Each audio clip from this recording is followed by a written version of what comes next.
Facem astăzi cârnitul la vița de vie. Nu că nu am mai făcut acest tutorial, l-am făcut, dar trebuie să venim cu completări de fiecare dată. Timpul este foarte scurt, în 10 minute să explicăm totul ce trebuie să știm despre cârnitul viței de vie. Această operațiune de cârnit se referă de fapt la scurtarea lăstarilor la un moment dat, adică mai spre toamnă, să spunem, la sfârșit de august. Dar vedeți că în funcție de soi de viță de vie, lucrările se pot repeta, adică se fac în 2 sau chiar 3 tranșe, pentru că lăstare sunt foarte mari.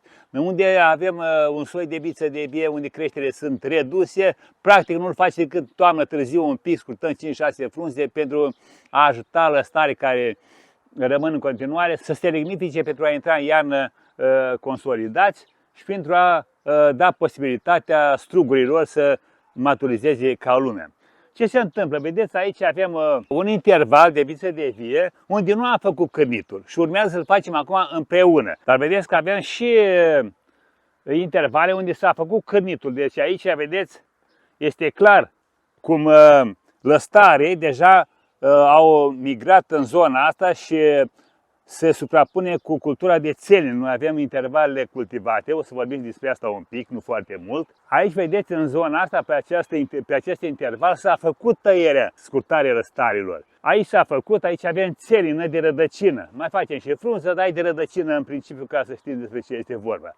Aici s-a făcut de asemenea, l-am făcut cât de curând, acum 2 zile, pentru că a trebuit să recultivăm intervalul. Am semănat mărar chiar aseară. La ora 8 seara am semănat acest interval. Aici avem alt interval unde nu este făcut. Vedeți cât de mult umbrește această cultură de fasole păstăi. Deci vedeți că aici nu s-a făcut, să fie clar, aproape că să unesc lăstarii de la un rând cu celălalt rând. Aici am făcut această tăiere, dar e făcută mai de mult înainte de a semăna mărarul. Deja mărarul acum are câțiva centimetri, vedeți? Deci are frunze adevărate. Ca să nu uit să vă spun, suntem la sfârșitul lunii iulie. Acest mărar va fi gata pe 15 august, unde este criză mare de mărar pe piață.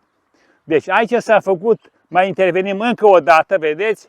Deja a început să migreze către cultura de mărar. Se face mai greu intervenția pentru că nu putem să călcăm pe cultură și trebuie să mergem cât mai aproape de rând. Asta este unul din dezavantaje atunci când facem această lucrare, pentru că nu avem condiții prea bune de lucru. Nu e ca atunci când avem intervalul liber și mergem fluierând, facem scurtări, nu ducem grija că vom călca pe anumite culturi. Și haideți să vedem acum cum procedăm noi, concret la cârnitul viței de vie și ce trebuie să urmărim. Care e scopul acestei lucrări? Ce urmărim noi? Cum se face concret? Ce urmărim noi? Urmărim în așa fel încât am spus să blocăm un pic, să întrerupem creșterea lăstarilor foarte mari, dacă avem situații de genul ăsta, adică avem un soiuri de viță de vie cu creșteri foarte mari. Aici avem de-a face cu soiul Moldova. Uitați, ăsta este soiul Moldova, eu l-am mai prezentat. Vedeți? Așa arată strugurile la ora asta. Boabele sunt la jumătate, practic, dezvoltate, continuă să dezvolte. Ce urmărim noi? Urmărim să întrerupem creșterea lăstarilor către interval și scurtând lăstarii, desucțioarea lor, a frunzelor, vor da alte creșteri noi care vor crește pe verticală. Asta înseamnă că zidul ăsta se va mări, iar umbra va crește față de interval și va umbri mai bine acest interval care este plin de culturi. Intervalul noi l-am cultivat din 2 motive. Ca să avem și cultură, dar să putem să irigăm și vița de vie. Vedeți dumneavoastră, vița de vie nu se irigă aproape de butuc. Pentru că dacă facem acest lucru, vom da naștere la rădăcini la suprafață și atunci trebuie să mai facem o lucrare, copcitul care se face prin desfacerea în jurul tulpinii butucului, desfacerea de pământ așa, și să scurtăm rădăcinii care s-au format. Să rămână rădăcini profunde care să hrănească butucul. Și atunci, prin o irigare mai laterală, pe interval, butucul fi sigur că are rădăcini dincoace de jumătate. Și atunci își trage apa și îngrășământul pe care ce dăm noi această cultură, indiferent de cultură. Că îi dăm apă, îngrășământ, stimulatori, ce îi dăm noi, aceste elemente vor ajunge și la rădăcina butucului, ceea ce înseamnă că butucul va fi pe deplin mulțumit și nu va mai fi nevoie să facem copșitul. Ăsta este un lucru foarte, foarte important. Haideți să vedem concret cum facem. Am spus că facem așa. Scurtăm lăstarii care pornesc către lateral și lăsăm să meargă în partea superioară. Vedeți? Deci undeva să fie așa o distanță de 30, 40, chiar 50 de centimetri față de linia rândului. Asta în partea superioară. Când venim la partea de jos, trebuie să fim atenți în așa fel încât, când scurtăm, de exemplu, aceste subțiori, vedeți? Nu le eliminăm la un ciot de 2-3 cm aici. Deci nu scurtăm de aici, nu scurtăm de tot. Nici de aici. Facem în așa fel încât să rămână o lungime care să umbrească strugurii în continuare. Am spus, suntem la sfârșit de luna iulie, urmează călduri extraordinar de puternice, cu soare puternic. Și facem o scurtare așa de undeva de aici, vedeți? Ca lăstarul să rămână, să genereze niște subțiori și să umbrească zona asta. Când ne uităm așa la 45 de grade de sus, să nu se vadă strugurii complet. Această prelungire, practic, vine de sus. Ar trebui să o scurtăm de aici. Dar nu facem acest lucru. Mai lăsăm acest lăstar ca să umbrească partea de jos. Deci facem niște scurtări limitate aici, atât cât să nu intre peste cultură, dar să țină umbră, să nu iasă în evidență strugurii. Merg cu spatele, ca să vedeți dumneavoastră ce facem noi aici, da?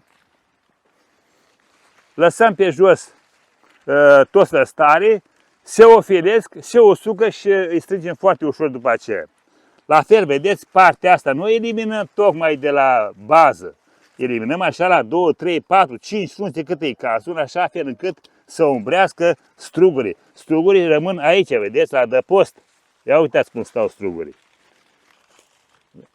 Dacă îi lăsăm la soare acum, la ora 12, când arde puternic și sudul exact aici este, vă dați seama că ei vor fi arși, nu mai cresc, să cicatrizează într-un fel, dar nu mai cresc. Deci strugurii sunt compromiși și pentru vânzare, dar și pentru consum și pentru vinificație. Aici merge tot așa.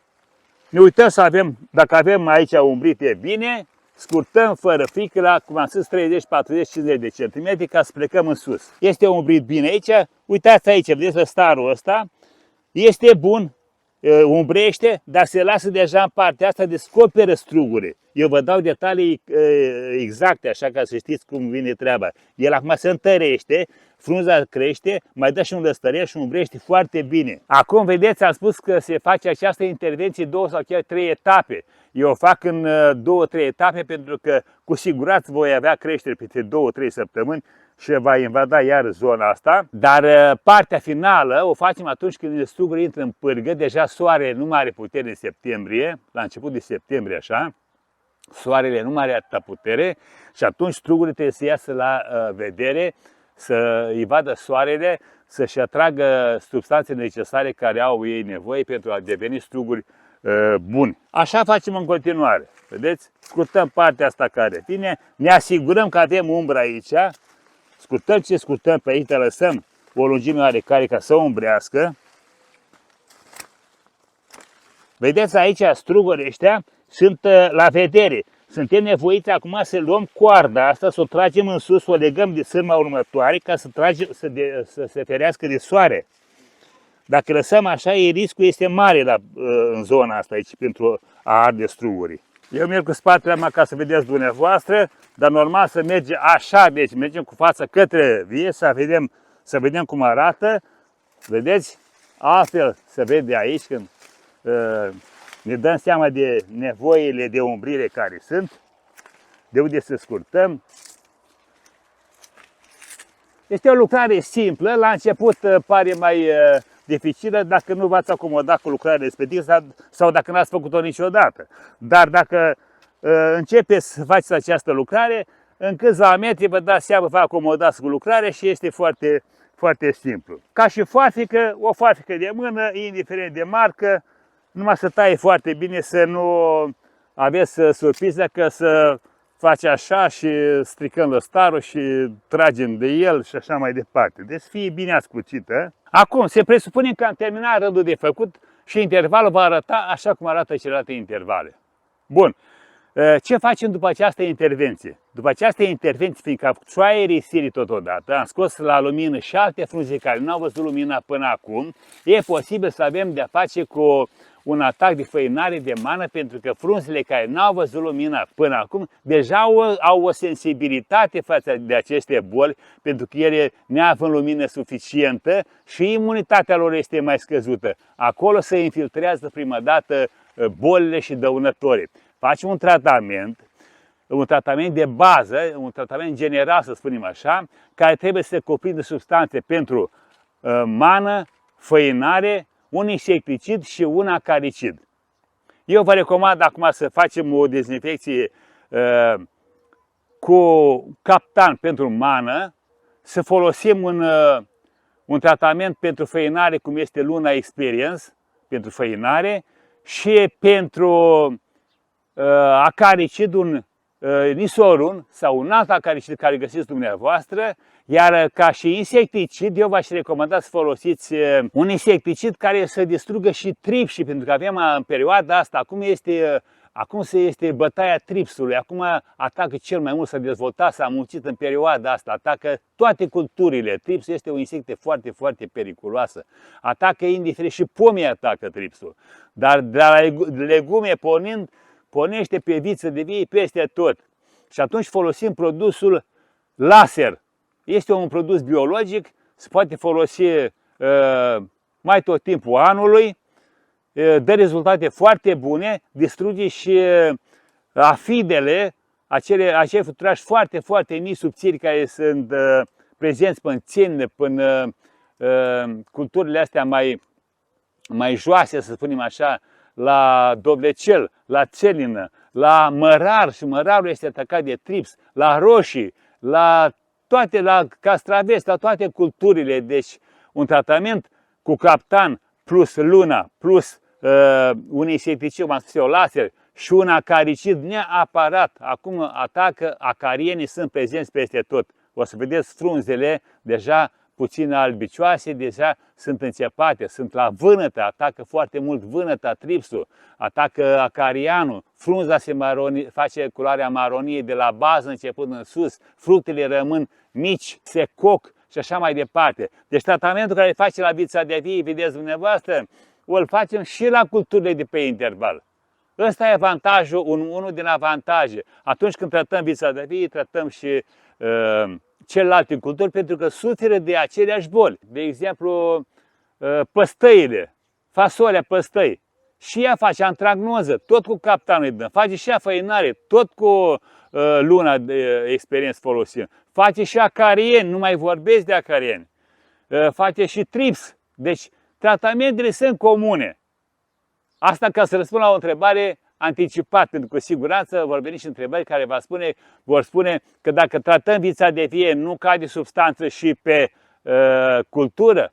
Ba da, cade, și nu numai că face acest lucru, dar o facem intenționat și dăm și pe cultură, dezinfectăm toată zona. În momentul în care intervenim în natură cu un tratament, trebuie să fim conștienți că trebuie să o facem cap-coadă. Nu facem doar așa de a ne afla în treabă, dăm odată, nu mai dăm, pentru că nu facem decât să stârnim problema bolii și dăunătorii, să îi înmulțim, să îi diversificăm, să îi adaptăm și așa mai departe. Ăsta a fost tutorialul, l-am făcut dimineața pentru că e mai răcoare, ziua e foarte cald, să înținge și aparatul. Vă urez succes și rezultate foarte bune!